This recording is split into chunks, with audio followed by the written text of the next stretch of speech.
नमस्कार मित्रांनो, मंथन चॅनल मध्ये आपलं स्वागत आहे.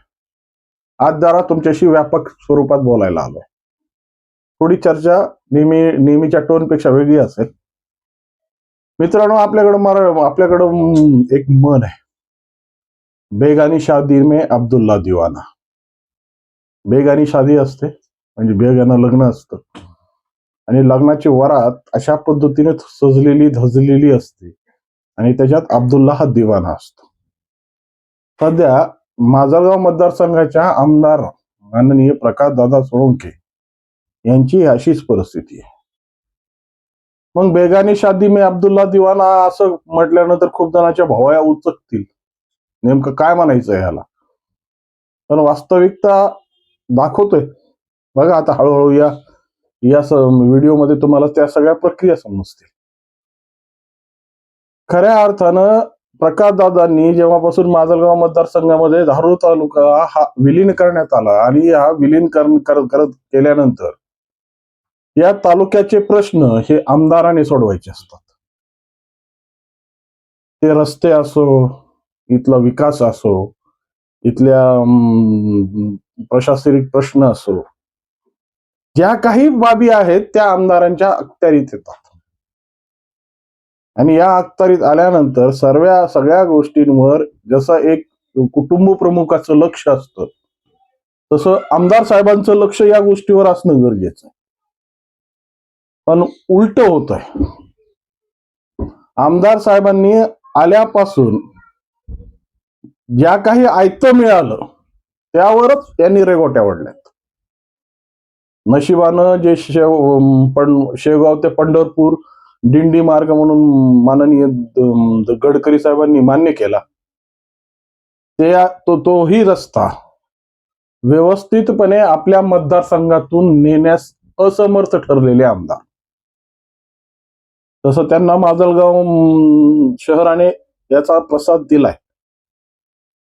माजलगावची जी नगर परिषद आहे यांच्या हातातून निसटली आणि खऱ्या अर्थानं त्यांना आमदारकीच्या म्हणजे विधानसभेच्या निवडणुकीत सुद्धा ज्या पद्धतीनं माजलगाव मतदारसंघामधली त्यांची भूमिका ही धारूरच्या ग्रामीण पट्ट्यावरच आधारित आहे हे दर्शवून दिलेलं आहे. तरीही आमदार साहेब अजूनही हे सत्य स्वीकारायला तयार नाहीत. मित्रांनो, खऱ्या अर्थानं ही जी आज तुम्हाला सुरुवात मी केली की बेगानी शादी में अब्दुल्ला दिवाना, जेव्हा एखाद्या लग्नाचा मोह, दुसऱ्याच्या लग्नाचा मोह आम्ही बाळगतो आणि घरचे काम जशाला तशी ठेवतो, तेव्हाच असं म्हटलं जातं की बेगानी शादी में अब्दुल्ला दिवाना. हे म्हणण्याच्या मागे सगळ्यात मोठा मतितार्थ हे आहे की जवळपास या मतदारसंघातून आतापर्यंत दोन मोठे प्रकल्प निसटले, तरीही आमदार साहेबांनी या गोष्टीवर कसल्याही पद्धतीचा दुजोरा दिलेला नाही. पहिलं शक्तीपीठ महामार्ग. तर पहिल्या टप्प्यांमध्ये जेव्हा ह्याची आखणी करण्यात आली होती, तेव्हा आखणीच्या प्रत्येक गोष्टीमध्ये जो शेगाव ते पंढरपूर हा महामार्ग आहे, हा राज्य रस्ता आहे, हा या सम्मिलित करण्यात आला होता. पण जेव्हा राजकीय चक्र फिरली आणि जी चक्र अशी फिरली की हा रस्ता या मार्गाने जाऊ देता मग ते मार्ग पाथर्डी, सोनपेठ, परळी, अंबाजोगाई, वाघाळा कारखाना मार्ग मुरुड माध्यमातून काढण्यात आला. वास्तविक स्वरूपात हा शक्तीपीठ महामार्ग जर हा कॉरिडॉर आमच्या शहराशी जोडला असता, दादांच्या मतदारसंघामध्ये जोडला असता, तर कितीतरी पटीनं इथल्या व्यावसायिकांना प्राधान्य मिळालं असतं. दळणवळणाची साधनं चांगल्या पद्धतीनं इथं विकसित झाली असती. पण काय, कशात काय फाटक्यात पाय, जे आहे ते चालू द्या. बरं, तेही गेलं. त्यानंतर आता लातूर कल्याण द्रुतगती मार्ग हा शासनाने काढलाय आणि जेव्हा महाराष्ट्र शासनाने MSRDCच्या माध्यमातून याचा सगळा प्रकल्प अहवाल मागवला, याच्यावर सगळ्या पद्धतीच्या कारवाया सुरू झाल्या. तर आता ह्याच्यातले द्वंद्व उभा टाकले. हे द्वंद्व खऱ्या अर्थानं कळंब मार्गे म्हणजे कळंबकडले आमदार किंवा जनप्रतिनिधी हा रस्ता त्यांच्या मार्गस्थ नेण्याच्या प्रयत्नात आहे. पण बीडकरांना, बीड जिल्ह्यातल्या निवासींना किंवा केज मतदारसंघातल्या ज्या लोकप्रतिनिधी आहेत त्यांना अशी अपेक्षा आहे की हा रस्ता केजहून अंबाजोगाई, केज, मांजरसुंबा, जामखेड असा जावा.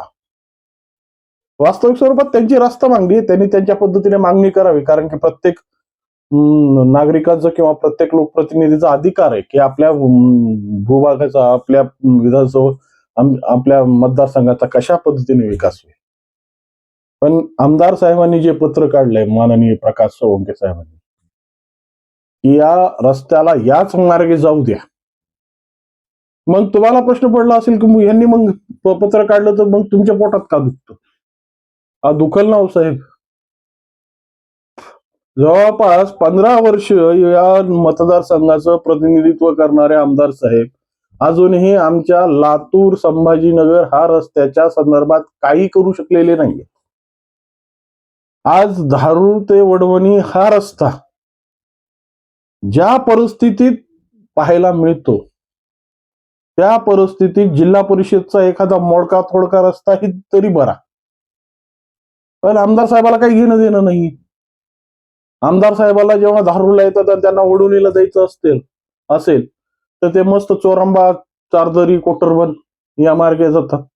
लोकांच्याही मनात कळवळा निर्माण होतो की आमदार साहेब आमच्या रस्त्यावरून येत आहेत. पण वास्तविकता ही आहे की जर हे थेटेगाव, पहाडी पारगाव, देवदेव, पहाडी दैपळ आणि चिंचवड मार्गे जर गेले तर ह्यांच्या गाडीचा प्रवास हा कमी वेगाचा होईल.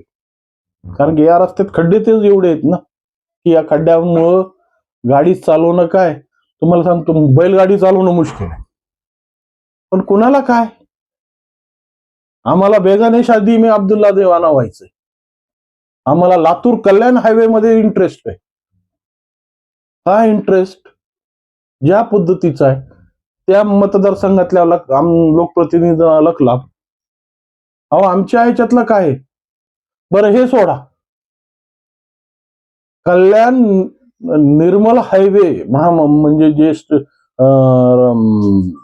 जो राष्ट्रीय महामार्ग आहे तो दादाच्याच मतदारसंघातून जातो. तसं बघितलं तर गडी ते ढालेगाव या पट्ट्यातून जाणाऱ्या, म्हणजे याच्यात काही गेवराई मतदारसंघाचा भाग आला, काही बीड मतदारसंघाचा भाग आला, काही माजलगाव मतदारसंघाचा बराचसा भाग आला. या कल्याण निर्मल हायवेला सुद्धा ज्या परिस्थितीत आज याची परिस्थिती करून ठेवली आहे ना, खऱ्या अर्थानं तेही दादाने तपासलं पाहिजे. अहो रस्ते म्हणजे विकास आहे हो दादा. आणि तुमच्या मतदारसंघातला कोणताच न जिल्हा परिषदचा रस्ता ठीक आहे, न राज्य रस्ता ठीक आहे, न राष्ट्रीय महामार्ग चांगला आहे. येणारे प्रकल्प तर सोडा, पण आहे ते परिस्थिती जर सांभाळली तर खऱ्या अर्थानं या जनतेने ज्या पद्धतीने तुम्हाला आमचं प्रतिनिधित्व करण्यासाठी तुम्हाला जे विधानमंडळात पाठवलंय ना, त्या विधानमंडळातल्या पाठवण्याला सार्थकी करण्यासाठी हे प्रश्न उचलणं गरजेचं आहे. वास्तविक स्वरूपात हे सगळ्या प्रक्रिया जरी आम्हाला पाहिल्या तर नमिता मुंदडांना या संदर्भात काही स्वारस्य नाही. जो लोखंडी सावरगाव ते आडस हा रस्ता चांगल्या परिस्थितीत खूप चांगल्या परिस्थितीत नाही, ज्या पद्धतीने ज्या पद्धतीने त्याचा आलेख व्हायला हवा त्या पद्धतीचा आलेख अजूनही करता आलेला नाही. थोडाफार त्या बारवापर्यंत म्हणजे उमराईपर्यंत त्याचं थोडाफार विस्तारीकरण झालंय, पण त्याच्या पुढे तो रस्ता त्या पद्धतीने निमुळता म्हणजे आपला गाडी रस्ता ज्या पद्धतीने त्या पद्धतीनेच पुढे डेव्हलप करण्यात आला. परंतु खऱ्या अर्थानं जर मतदारसंघातले प्रश्न बाहेर न ठेवायचे, मतदारसंघावरच्या प्रश्नांना कानाडोळा करायचा आणि तुम्हाला इंटरेस्ट कशात आहे, तो लातूर कल्याण हायवे काय मिळणार आहे त्या लातूर कल्याण हायवे मध्ये? अहो 13 किलोमीटर गेल्यानंतर त्याचा रस्ता तेव्हा आधीपासूनच मंजूर आहे आणि त्या रस्त्यावर बऱ्याच वेळेस कामं झालेली आहेत. आत्ता नवीनच आता तो सिमेंट रस्ता मोठ्या पद्धतीने झालाय. आणि वास्तविक स्वरूपात जर ह्या धारूर तालुक्यातले रस्ते खऱ्या अर्थानं विकसित करता आले ना दादा, तर तुमच्या मतदारसंघाचंही कल्याण होईल आणि खऱ्या अर्थानं जनतेने निवडून दिलेलंच आर्थिक होईल. धारूर नगरपालिकेने नाक वाचवलंय. धारूर नगरपालिकेने 11च्या 11 नगरसेवक तुमच्या पदरी पाडले, नगराध्यक्ष तुमच्या पदरी दिलाय. तरीही 23/12ला जे तुम्ही पत्र काढलंय ना उपमुख्यमंत्री अजितदादांना, त्याऐवजी जर लातूर ते संभाजीनगर या रस्त्याचा जर पत्र तुम्ही त्याचा पाठपुरावा केला तर खऱ्या अर्थानं या विकासाच्या रथाला खऱ्या अर्थानं चालना मिळेल. आणि तुमच्या मतदारसंघामध्ये एकही गाडी 8च्या नंतर पळत नाही बरं का दादा. फक्त तुमच्या माजलगावला ज्या परभणीहून येणाऱ्या जाणाऱ्या गाड्या आहेत ना, तेवढ्याच तुमच्या फक्त कनेक्टिव्हिटी मध्ये आहेत. नाहीतर बाकीच्या सगळ्या गाड्या 8च्या नंतर बंद, जस काय ते 8-7च्या आत घरात असतात ना त्या पद्धतीने. मग जनता कशा पद्धतीने ओरपळ काय घेणं. खूप काही बोलायचंय. भेटूया पुढच्या भागात. नमस्कार.